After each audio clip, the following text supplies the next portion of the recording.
A partir de este momento comienza la parte editorial de Platica con Ángel correspondiente al 24 de marzo del año 2023, viernes para ser más exacto.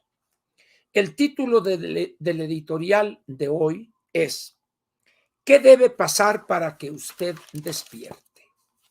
Eso no quiere decir que esté usted dormido físicamente, sino dormido en la cuestión de la apatía, del importamadrismo, de no interesarse por lo que pasa en el país, en la economía, en la política y las consecuencias de estar dormido, entre comillas. Muy bien. Antes de entrar a ese tema, unas cuantas palabras porque acabo de empezar con lo que he llamado una serie sobre pensiones, sobre los sistemas de pensiones públicos en México. Y ya tuve la primera, fue en la mañanera, y la idea es hablar en unos 4 o 5 programas del panorama general de las pensiones en México y sus problemas, lo que podría suceder de no cambiar radicalmente esos sistemas. Y también quedé de hablar, voy a entreverar ahí cuestiones sobre lo que está pasando en Francia ahorita. Y doy un dato, nada más para que vean ustedes la gravedad de lo que está pasando en Francia, que tuvo el presidente Macron que recurrir a un decreto para poder poner en práctica el incremento de 2 años, de 62 a 64. Tengo aquí una comparación, una tabla de la edad de retiro de 3, 4, 5, 6, 7, 8, 9, 10, 11 países europeos, 10 y Australia. En Italia, la edad de retiro es 67 años, la de Francia 62, España 65, Dinamarca 65, Holanda 66, Alemania 67. En realidad, 67 es lo que está autorizado de aquí al 2030 y ahorita explico el mecanismo.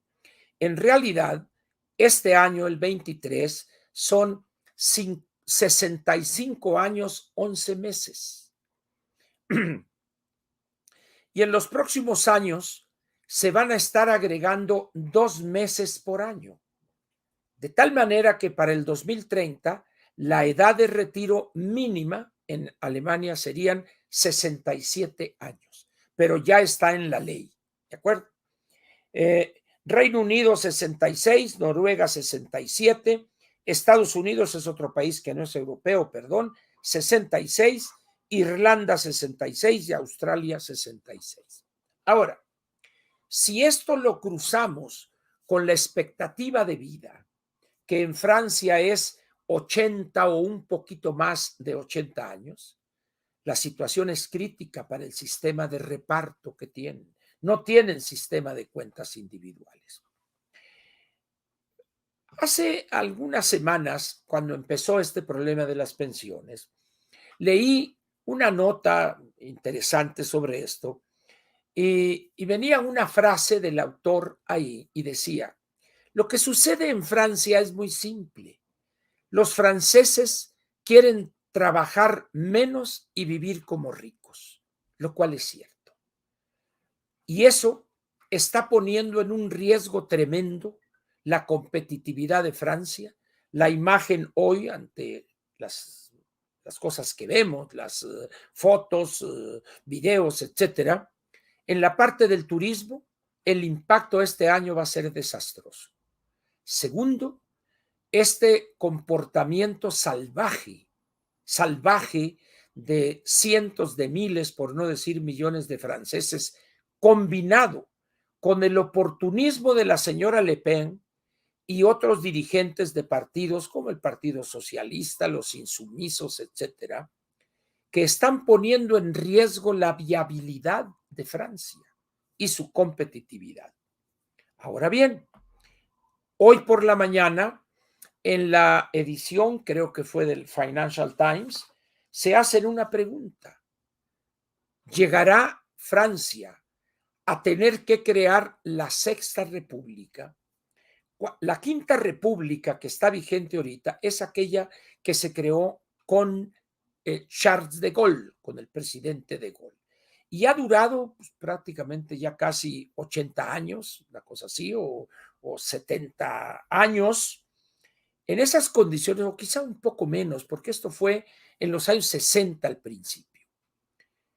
Es tal la crisis a la que han llevado estos políticos oportunistas, casi sopilotes, y la posición de los franceses, que parece que la única solución, ojalá y no lleguen así, las cosas se calmen antes, a crear un nuevo régimen que sería la Sexta República.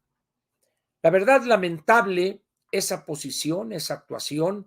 Sin embargo, cuando la gente quiere trabajar menos y vivir como ricos, no hay argumento racional ni cálculo actuarial que sirva para convencerlos. En ese sentido, pues, el presidente Macron ha dado muestras de firmeza, de una claridad meridiana de lo que debe hacerse para rescatar el sistema de pensiones, que ahorita ya empieza a caer en una situación deficitaria. De eso vamos a estar intercalando algunas noticias sobre lo que pasa en Francia en relación con ese proceso de aumentar 2 años más. Como creo que hoy fue, no sé si, ¿quién sería? Gonzalo Monroy o Javier Aparicio, algunas de las personas que sigo yo, no solo en Twitter, sino en sus colaboraciones, dice, bueno, pues a como están las cosas, mejor que hubiera aumentado 11 años, dice, para llevar esto a 73, que sería lo más razonable en términos actuariales para las pensiones. Pues si ya el problema político está ahí, dice, creo que fue Gonzalo. Sin embargo, imagínense ustedes si hubiera Macron planteado subir a 65, 67, que muchos de los países europeos ya están en la vecindad de los 65, 66 e incluso 2 o 3 en 67. No, hombre, pues se arma la Tercera Guerra Mundial con los franceses encabezando. Muy bien, vayamos pues al tema del editorial. ¿Qué debe pasar para que el mexicano promedio despierte? Mire, yo he seguido la política mexicana ya de manera sistemática, permanente, desde el gobierno del presidente Díaz Ordaz. En el caso de López Mateos fue una cosa muy superficial, yo estaba muy joven, en la vocacional todavía, y ya en el 64, cuando llego a física y matemáticas, pues ahí la cosa estudiantil y la política estudiantil, y empiezo a seguir a interesarme ya de una manera más seria sobre la política mexicana. De tal manera que tengo desde el año del 65, para ponerlo fácil, he seguido la política mexicana con cuidado, con detenimiento. La parte o el sexenio o el gobierno que más detalladamente he seguido, por razones obvias, es el sexenio del presidente Echeverría. Los casi 4 años que estuve en Lecumberri me permitieron tener mucho tiempo para leer, para estudiar, para informarme y para platicar con algunas personas, ninguno preso político, todos presos comunes, pero me tocó convivir en la Crujía C con unas personas muy brillantes, muy inteligentes. ¿Ah? Entonces, era un ambiente rico en la discusión y eso me permitió seguir de una manera muy precisa el sexenio de Luis Echeverría. Y no obstante la posición de él a favor de los pueblos del tercer mundo y todo aquello que ya he comentado, y aquellas pullitas que le lanzaba a Estados Unidos y luego López Mateos, me acuerdo que dijo, mi gobierno es de izquierda dentro de la Constitución. Ese tipo de detalles, que era pura floritura oral. En términos ya reales, concretos, México era un aliado franco, claro, total de los Estados Unidos en esos años de la Guerra Fría. Luego vino López Portillo con su frivolidad, rechazó entrar al GATT cuando nos propusieron condiciones óptimas, pero el presidente López Portillo pues le hacía mucho caso a un grupo de economistas educados en el Reino Unido, particularmente en Cambridge, muchos de ellos o algunos de ellos alumnos de una luminaria de la economía keynesiana, la doctora Robinson, José Andrés de Oteiza, creo que también Javier Alejo y algunos otros. Y esos eran los que tenían copado el oído de López Portillo. Y cuando ya a punto estábamos de aceptar la incorporación al GATT, antecedente de la Organización Mundial de Comercio, Oteiza influye, se juega su última carta y rechazamos entrar ahí. Ese fue el gran error estratégico de López Portillo, aparte de su frivolidad y tirar al caño decenas de miles de millones de dólares de ingreso petrolero. En ese momento la suerte estuvo echada, pero aún ahí, en esas condiciones, en esa situación de confrontación, porque habíamos rechazado y nos negábamos a la cuestión del gas que le interesó al presidente Carter, etcétera, México, cuando vino aquel problema de caja en 1982, ¿a dónde piensan ustedes que fue el secretario de Hacienda en aquel entonces, el maestro Jesús Silva Herzog Flores, junto con el presidente López Portillo, a Washington a pedir ayuda allá? Entonces, para que vean ustedes que en esos momentos críticos, quien aparece por razones de seguridad nacional, evidentemente, no por ser hermanas de la caridad, es el gobierno de los Estados Unidos. Por eso, a raíz de una mención que hizo mi tocaya querida Ángeles Zavala, es un malagradecido el presidente y desconoce la historia o se hace como que no la conoce. El otro ejemplo es el 94-95, con el error de diciembre cometido por el doctor Ernesto Zedillo, que luego corrigió en los años subsecuentes. Pero ahí Clinton, como diría el clásico, este señor Corrodi, que escribió un libro que se llamó, el título, Yo me la jugué con Fox. Y Germán Dehesa, que en paz descanse, que era de una agilidad mental, puso él en la columna que tenía el Reforma: yo no soy cochino, yo me la juego solo, dijo, ¿no? Ahí usted interprete eso.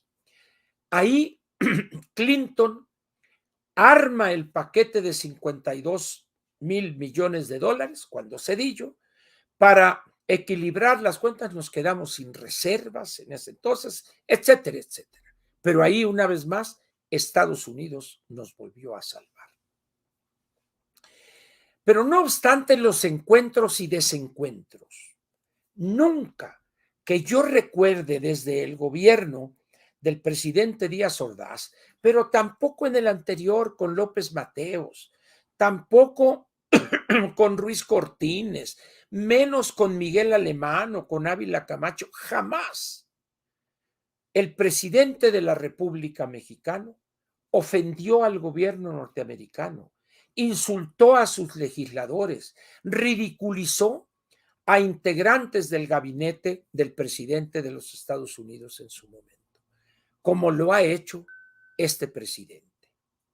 Jamás presidente alguno desde esos que mencioné violaron la ley de una manera tan burda y flagrante para dañar u obstaculizar la labor de empresas de los Estados Unidos y de otros países también.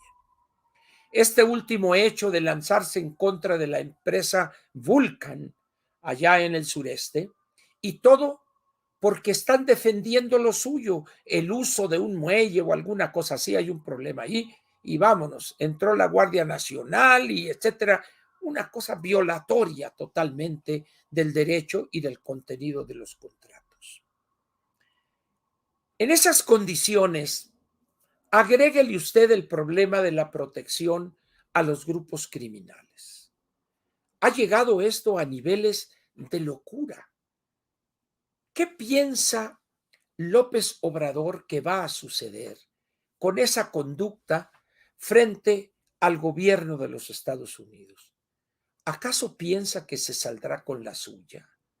¿En verdad no hay alguien que le diga, presidente, ya bájele porque le van a romper el hocico? Tranquilamente. Cuando menos lo espere, va a venir el riatazo y agárrate, Genoveva, que vamos a cabalgar, diría el finado Cuervito Zamora. Por eso afirmo que el presidente ha enloquecido. No hay un gobernante en este mundo, en este planeta hoy, que pierda los sesos y se pelee con Estados Unidos abiertamente. Ni Vladimir Putin, ni Xi Jinping. Cuidan las formas, la diplomacia, los canales discretos y secretos de la diplomacia. No, en las mañaneras, llamándole al Departamento de Estado el departamentito. Dice uno, aquí sí preguntaría como preguntaba Chava Flores, ¿a qué le tiras cuando sueñas, mexicano? ¿A qué le tira el presidente cuando tiene esos sueños de opio, de retar a los Estados Unidos y pensar que saldrá victorioso? ¿A qué le tira cuando sueña eso? ¿En verdad piensa que son apoyos reales Venezuela, Nicaragua y Cuba? ¿En verdad está confiado en eso? De ser así, está más loco el presidente de lo que yo imaginé. En esas condiciones, pues, las cosas han llegado a un punto hoy donde la gravedad de la situación ha alcanzado puntos de no retorno. ¿Cómo es posible que no haya alguien en el gabinete o que renuncie ante la renuencia del presidente o que se junten y le digan, señor presidente, ya párele, le está causando usted un conflicto de alcances incalculables al país y su futuro? Pero es tal la abyección, la cobardía y la actitud lacayuna de los integrantes del gabinete que todos son mudos. Y en el poder legislativo no interpretan mal las vernáculas, como suele decir un ex amigo. Ahora sale el senador Armenta, piensa que con estos gestos de ponerse de tapete le van a dar la candidatura en el estado de Puebla a la gubernatura. Señor Armenta, usted tiene el sello de operador de Ricardo Monreal y si ya lo traicionó a Monreal, que no me extrañaría, ni así se la van a perdonar. Va por otro lado la sucesión, pero ya envió una iniciativa para proponer que los jueces, los integrantes del Poder Judicial, sean elegidos con voto directo. Y todo para congraciarse con el bulto que hizo esa propuesta. Es un nivel de abyección tampoco visto en los últimos 50, 60 o 70 años, quizá. Esto no puede tener buen fin. Agréguele a esto que menciono los problemas de liquidez del gobierno, los problemas en Dos Bocas. Bueno, ya vio usted que se convirtió en una gran alberca que no tiene cómo desahogar el agua.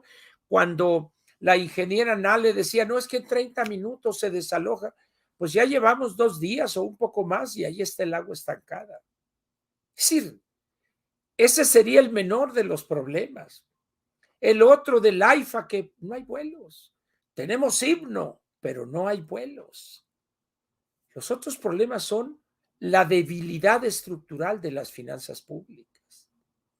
Ah, pero qué bonito saco llevó a Mérida el finito, el delicadito de Hacienda, le vieron, vean una foto a colores de ese saquito, que no, pues es que tenemos aquí, wiri, wiri, pero el saquito estaba, cuidado con él. Ya dos que tres ahí finitos también andan queriendo rifar para ver si se lo sacan. El país y su gobierno está en una situación difícil. Cuando el Departamento de Estado, cuando el doctor Blinken declara ante el Congreso que hay vastas regiones de nuestro territorio controladas por el crimen organizado, el presidente, en vez de reconocer una realidad, pretende burlarse cuando los hechos están ahí a la vista de todos. Todo esto configura una situación grave para nuestro país. Esta incursión a las instalaciones de la empresa Vulcan, ¿no creen ustedes que tendrá un efecto en ese proceso de regreso de plantas o de empresas que se fueron a China y quieren localizarse otra vez aquí en la zona de Norteamérica? ¿Ustedes creen que esto no ha dado la vuelta al mundo o al menos en aquellos países que son nuestros principales socios comerciales? Pero todo eso no le importa al presidente. Él piensa que está en los años de Echeverría o de López Portillo, y no es así.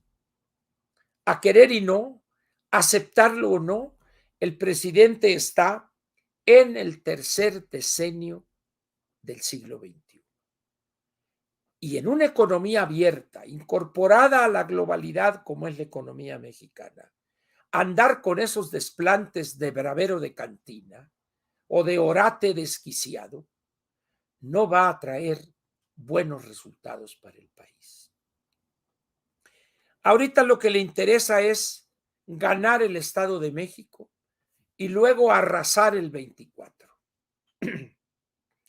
Yo estoy convencido que en el Estado de México el ciudadano promedio en el Estado de México es un ciudadano informado, es un estado con un buen nivel educativo, con una buena planta industrial que tiene cientos de miles de trabajadores con conocimientos, técnica, etcétera, y eso se traduce en información, en estar atentos a lo que pasa. Por lo tanto, pienso que no van a votar por una mujer de una perversidad que se le nota en la cara. Cuando ustedes observan la cara de Delfina Gómez, es una cara monstruosa, es una cara de una persona que dice uno, esta persona no puede ser buena gente. Aparte de que es una persona incapaz, ignorante, etcétera, etcétera, pero su faz, su cara es de maldad. Su fealdad es de esas fealdades que asustan. Todos somos feos, yo soy feo, pero ella se sirvió con el cucharón del pozole. Transmite coraje con el mundo, transmite odio a los demás. En cambio, la candidata de la Alianza Va por México, la señora Alejandra del Moral, es una cosa completamente diferente.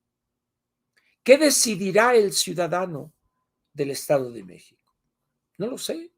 Espero que tome la decisión correcta y, como dijo Macario hoy en su columna, que le recomiendo que la lea, de perder el Estado de México Morena, las probabilidades de que sea derrotada la anticientífica o el que quieran ustedes el 24 son muy, pero muy altas. Por eso es importante que entendamos la gravedad de la situación que enfrenta el país. Por eso es importante informarnos, preguntar, cuestionar. Yo creo que nunca como esta vez las elecciones en el Estado de México van a jugar un papel protagónico en la decisión presidencial el 24. En otras elecciones no hay esa relación directa. Pienso y coincido con Macario que esta vez sí se dará esa relación. Por eso es importante ganar el Estado de México, porque eso nos infundiría ánimo, eso nos estimularía a trabajar, a convencer a más gente para darles la puntilla a los de Morena, a estos sátrapas, a estos Marios Delgado, Citlalis, Mieres y toda esta runfla, esta basura política. Ojalá esto sea posible. Por eso, en este modesto espacio, yo intento aclarar eso. Por eso pregunto, como título de la parte editorial, ¿qué debe pasar para que el mexicano despierte? ¿Qué debe suceder? ¿Qué se debe caer?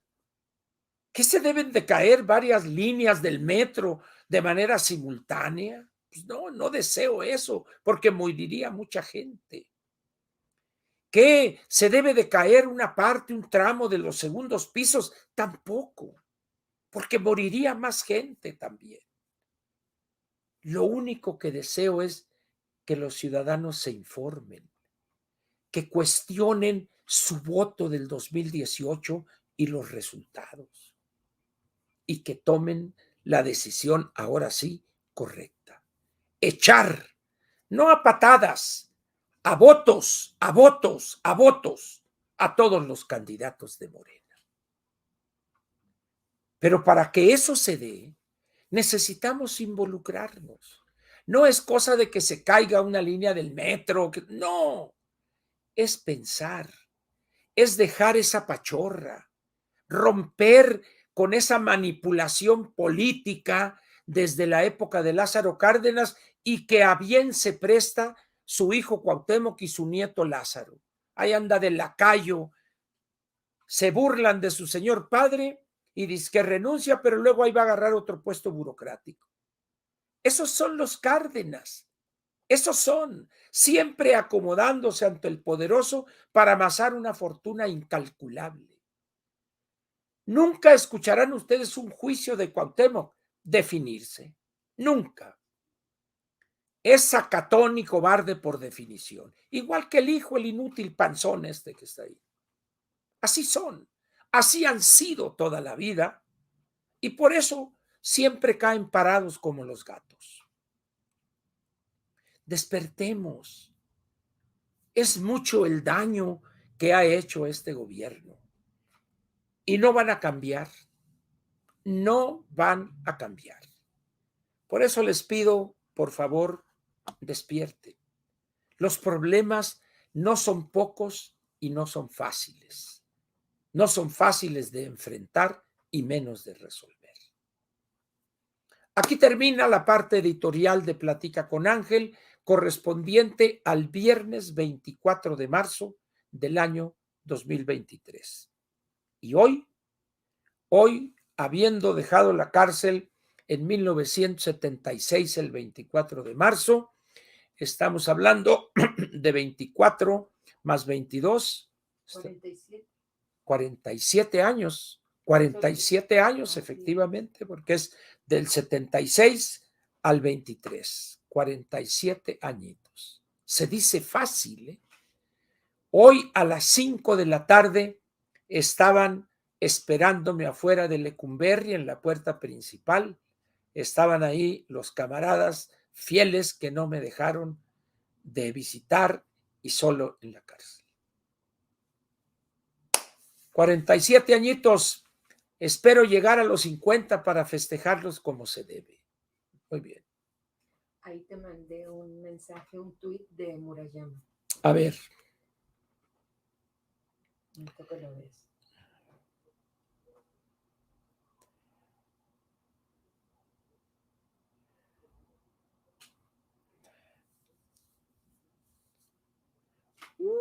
¡Qué noticia esto! Gracias, doctor Murayama. Leo textualmente. La Suprema Corte de Justicia de la Nación concede suspensión al INE México contra todo el Plan B. La defensa ciudadana de las elecciones auténticas valió la pena. Están en pie la división de poderes y la democracia. Gran día para México y sus libertades. Y aquí el comunicado oficial. Vamos a ver, vamos a leerlo, nomás que no salió con... Dale, dale. Ahí está Ah, está la continua. Aquí está. Muy bien. Leo. Comunicado de prensa 104 diagonal 2023. Dirección General de Comunicación Social. Ciudad de México, 24 de marzo 2023. Yo sabía que hoy que salí de la cárcel hace 47 años tenía que haber una buena noticia. Ahí va. La Suprema Corte de Justicia de la Nación admitió la demanda presentada por el Instituto Nacional Electoral en contra de las reformas legales que modifican tanto su estructura como sus procedimientos y concedió la suspensión solicitada. El día de hoy, el ministro ponente Javier Lainez Polshek admitió la demanda de controversia constitucional que interpuso el INE en contra del decreto por el que se reforma, adiciona y derogan diversas disposiciones de la Ley General de Instituciones y Procedimientos Electorales, de la Ley General de Partidos Políticos, de la Ley Orgánica del Poder Judicial de la Federación y que expide una nueva Ley General de los medios de impugnación en materia electoral. En este mismo acuerdo, el ministro instructor solicitó a las autoridades demandadas, Congreso de la Unión y Ejecutivo Federal, que presenten su contestación dentro del plazo legal.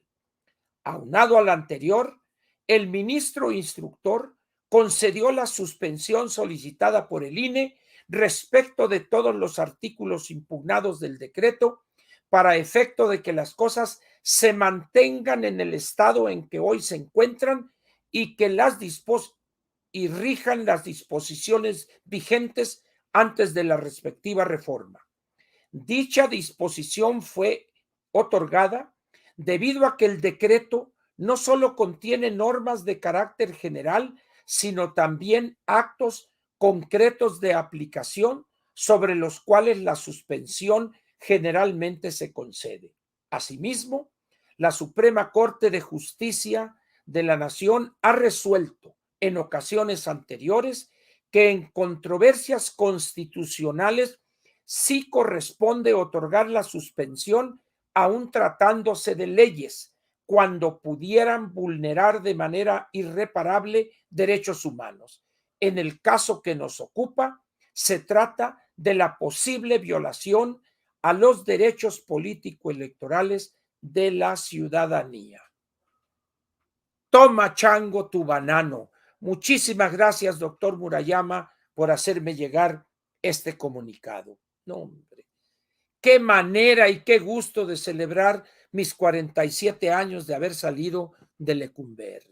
Ahorita un tequilita, mire, un don Julio añejo, pero a darle, ¿eh? Muchísimas gracias. Esto es una excelente noticia. Aquí sí, con todo respeto para la investidura presidencial, ya que él no le tiene respeto a la investidura que ostenta, en este momento el presidente de la República está como el caballo blanco de José Alfredo, con el hocico sangrando.